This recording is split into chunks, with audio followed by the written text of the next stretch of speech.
Hello everyone, I am Sonam Sandhu from IELTS made easy. और इस video में हम लोग डिस्कस करने वाले हैं कि किसी भी आइल्स एस्से में टॉपिक सेंटेंस कैसे लिखना है।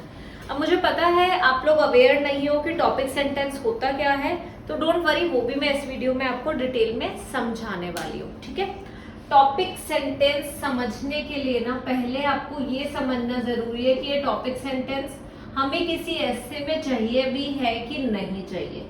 अगर आपकी बैंड स्कोर रिक्वायरमेंट 7 है तो टॉपिक सेंटेंस लिखें कि नहीं, बैंड स्कोर रिक्वायरमेंट 8 है तो लिखें कि नहीं, और अगर बैंड स्कोर रिक्वायरमेंट 6 या 6.5 है तो टॉपिक सेंटेंस की जरूरत है या नहीं।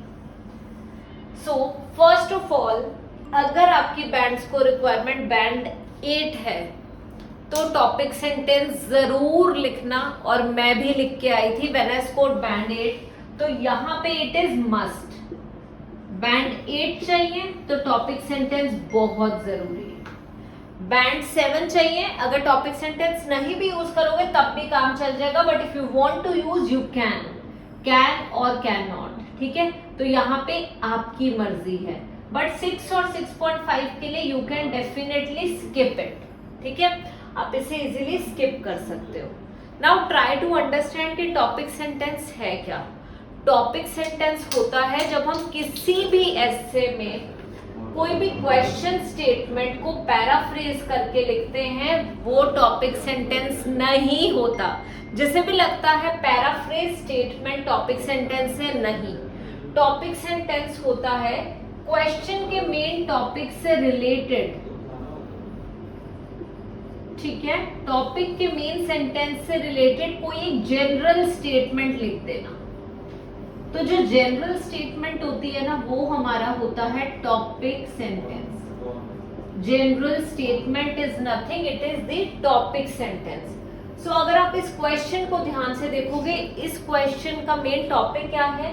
सम people say the main way to be happy in life is to have a lot of money. So main इसका कॉन्टेक्स्ट क्या है? मनी, ठीक है, एंड हैप्पीनेस।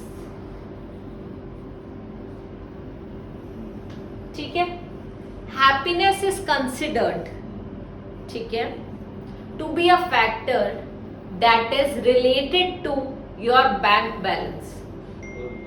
ठीक है, so bank balance is directly interrelated to the contentment in life, और interrelated to how much contented you are in life. So कुछ इस तरीके का कोई भी सेंटेंस, बट अभी मैं आपको बताऊंगी कि कैसे लिखना है। हमने इसे पैराफ्रेज करके नहीं लिखना, वो जनरल स्टेटमेंट टॉपिक सेंटेंस के नेक्स्ट वाला सेंटेंस होता है, और वो हमें इंट्रोडक्शन में चाहिए होता है। इसी की एक वीडियो मैं और बनाने वाली हूँ जिसमें मैं आपको प्रॉपर इंट्रोडक्शन लिख के दिखाऊंगी, और इंट्रोडक्शन में कौन कौन से सब पार्ट्स हैं वो मैं आपको डिटेल में बताने वाली हूँ। ठीक है, सो अभी हम क्या करते हैं, टॉपिक सेंटेंस पे आते हैं। A few moments later. So, पहला कुछ टॉपिक सेंटेंस जो हम यहाँ पे लिख सकते हैं, that can be money and happiness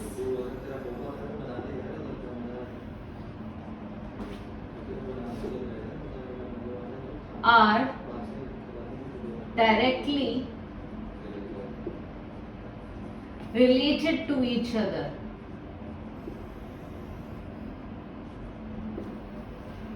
क्योंकि यहाँ पे मेन बात मनी की और हैप्पीनेस की हुई है।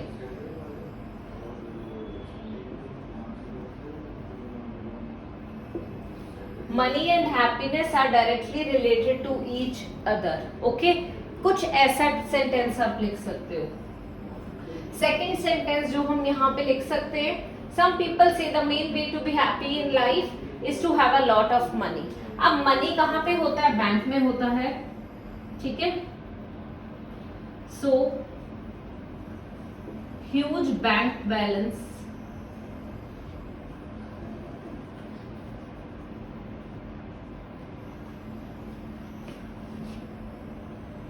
is directly or indirectly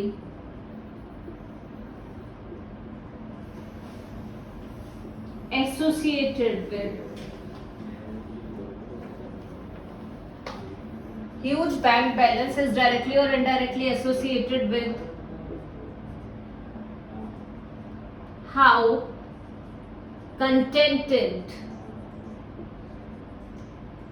we are in life. Huge bank balance is directly or indirectly associated with how contented we are in life. Contented is satisfied. हम कितने satisfied है life में, तो huge bank balance is directly or indirectly associated with how contented we are in life. और ये है हमारा topic sentence. आप इन दोनों में से कोई भी इस पर्टिकुलर क्वेश्चन में ऐड कर सकते हो, बट अगर आपको लगता है कि कुछ और टॉपिक सेंटेंस हो सकता है, टॉपिक सेंटेंस कुछ भी नहीं है, it is just a general statement related to the 2 major keywords और 3 major keywords of the question statement. So question statement ये है, इसके 2 और 3 मेजर कीवर्ड्स कौन से हैं? Money and a lot of money and happy. ठीक है, उससे रिलेटेड जो भी आपको एक सेंटेंस लिख सकते हो, जनरल स्टेटमेंट बता सकते हो हैप्पीनेस और मनी से रिलेटेड. ठीक है, तो वो आप यहाँ लिख सकते हो, दैट्स व्हाट. एक और यहाँ पे मुझे याद आ रहा है आपको बताते बताते, मनी कैन बाय हैप्पीनेस.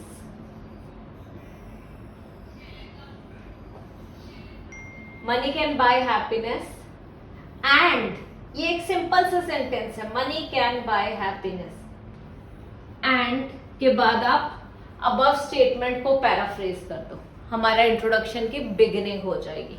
सो बस इस तरीके से कभी भी कोई भी ऐसे आता है, बैंड 7 की रिक्वायरमेंट है, बैंड 8 की है, इवन बैंड 6.5 की भी है, तो टॉपिक सेंटेंस ऐड करने से कोई प्रॉब्लम नहीं आएगी, जनरल स्टेटमेंट ऐड करने से कोई भी प्रॉब्लम नहीं आएगी.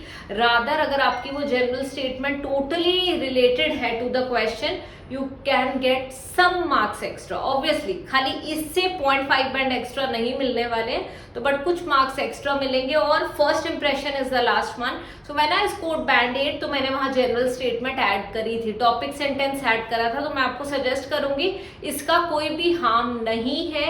You can add this statement in your essay. So that's all for today's video. अभी मैं आपको नेक्स्ट वीडियो में मिलने वाली हूँ, और मैं एक ऐसी वीडियो बनाने वाली हूँ जिसमें मैं इसी सेम क्वेश्चन का आपको इंट्रोडक्शन लिख के बताऊंगी और इसी सेम क्वेश्चन का कंक्लूजन भी लिख के समझाऊंगी in another video of mine. And if you want the same, comment section में मुझे जरूर बताना कि ma'am yes we want this thing. So I am going to share that video with you very soon. Until then, bye bye and namaste.